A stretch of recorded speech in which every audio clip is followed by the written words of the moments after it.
with a full pack on your back of your blanket and your tent, shelter half they call it, and your shovel tools and your gun, and walk 20 miles, and it's hard. I can't as I recall, you got to do it in 8 hours. Oh, so you have a time limit. Yeah. And the other is a light pack, walk, I guess 4 miles, and you're just about running real fast. But it's amazing, nobody ever dropped out. Probably no one ever complained, or no. These guys, I don't know, they made good soldiers. Yeah. Well, one of the things you said in training was that the camaraderie and the support that everyone gave each other. Yeah, you develop that. You sleep next to those barracks. Whole squad can sleep in one of those wooden barracks at Camp Shelby, and so you joke around, and all the guys go to the PX, and they never they ration the beers, but the guys talk the salespeople and buying beer by the cases. So they talked them out of the limit. Yeah, you know how it is. Home on the money. What did they call it? Like a beer bust or something like that? No. I don't remember beer bust, but it's just, yeah, I guess they were getting busted. Tons of beer they used to drink every weekend. I didn't drink. Yeah, but they sure did. Now, when the 442 went out to Europe, actual military service, you were reassigned to service company. Yeah, at the end of 1 year's training, I recall I was checked out physically, and at the hospital, and they checked my eyes and everything else, and I guess with glasses and nearsightedness and all of that, they must have felt that this guy isn't fitted for a machine gun. At least that's what I thought. And I did end up being assistant to Chaplain Yamada, 3rd Battalion.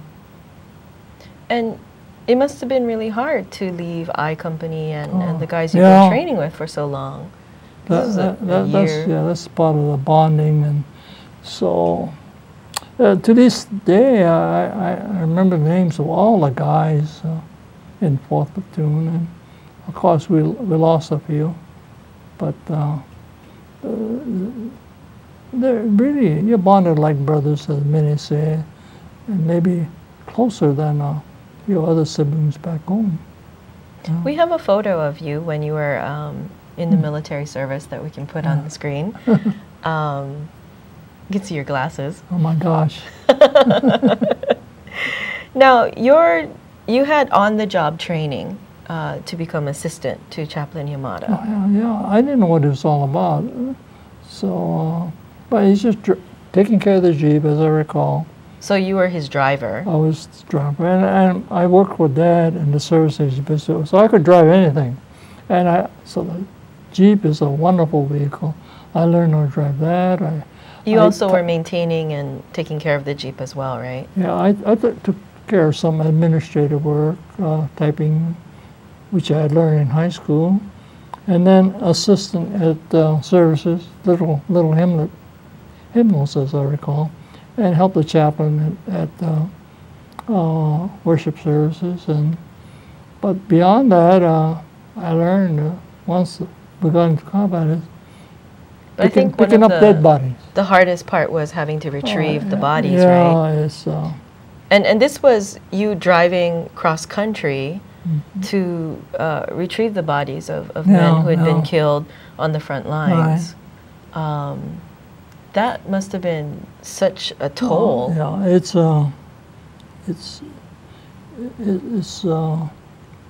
Yeah, I picked up a lot of bodies, including people I knew. My vivid memory of Tamashiro. He was 4th Platoon, same as myself in I Company, and he was dead. He was on a stretcher. And I spent the night with him. He on a stretcher, sound asleep. He didn't have a scar on his blood in his uniform, but he was dead. So I said my farewell, I guess. So spend the night beside him, sitting on the helmet. Yeah, Tommy was the first guy who was close to who had gotten killed. Yeah, great guy. And you know, this is different from, say, being on the front lines or firing a gun. Mm-hmm. You have had to deal with the aftermath. Yeah. I've dealt also with people wounded badly. That have lost maybe their leg or part of their, shot up. Because I stuck around the first aid station and saw a lot of that stuff too. So with the retrieval of the bodies, this was where, when the bodies were on the front line, they had to be moved to a spot where, like maybe by the roadside, where it could be picked up by, what was it called, grave registration? Yeah, I think that's the name. We try to put it to a site where the bodies can be retrieved, and they're taken to Full Barrel, and it's amazing what I saw as the front moves, pushed them in and back, and the grave registration people had small cemeteries, but beautifully kept with a cross on every plot. And near there, of course, the bodies are piling up, but I admire those people there. And everybody has a dog tag, 2 dog tags. One the officer picks up, and the other remains with the bodies. The remains, as far as I know, and that identifies the body for the grave registration people. And sometimes it was pretty horrific when the body had been lying out in the sun for quite some time. Yeah, this hot Italian sun. You find if the guy's wounded, then the maggots take over, and it's especially on the head, the nose, the mouth, the ears. It's just covered with maggots, let alone the body being blooded up, and so you pick up those too. Because you had to take care of them, yeah. Yeah. And sometimes you said you had to pick up over 20 well, bodies I don't recall day. that, but Chaplain Yamada he wrote home to his wife. In one letter said, we picked up a real high number of bodies today. 20 is what he said. And yeah, well, sometimes we had a lot of bodies to be picked up. I can't imagine how emotionally exhausting and just difficult having to do that would be. Yeah, it's strange. Maybe I want to block it out. A lot of this kind of, I can't recall what were my emotions at that time. And I guess you can get hardened to it, but looking back, it's kind of hard.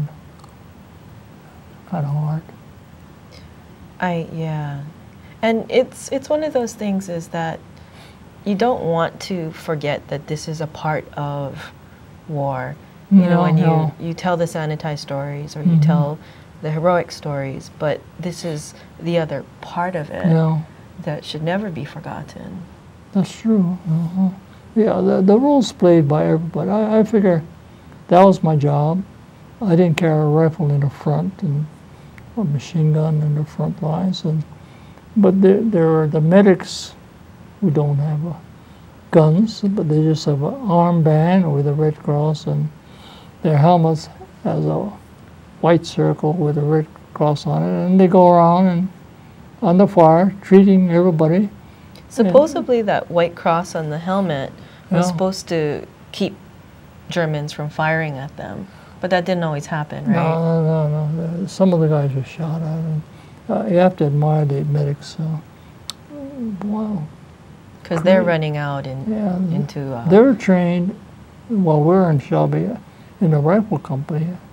They were trained in medical treatment, and they had the penicillin those days, morphine, and to numb the guys, and especially if they're going to die, you just try to ease the pain, and they shot up with morphine and go on to the next guy.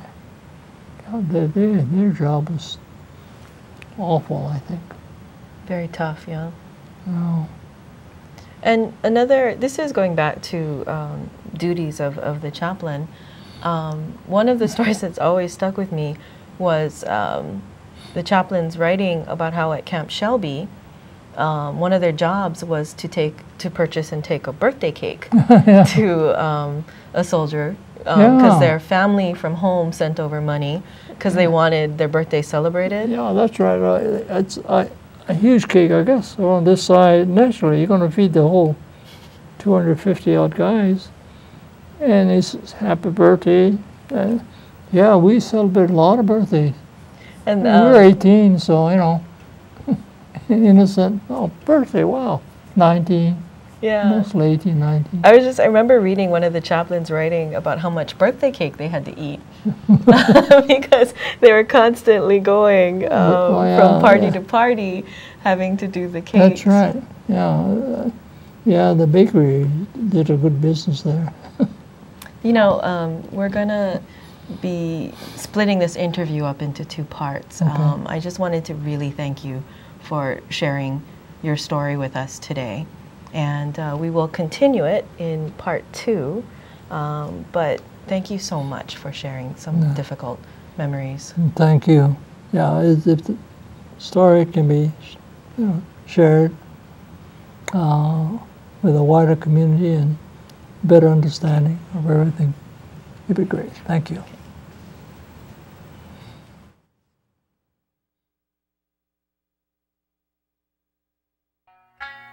Sa odore odore o Okinawa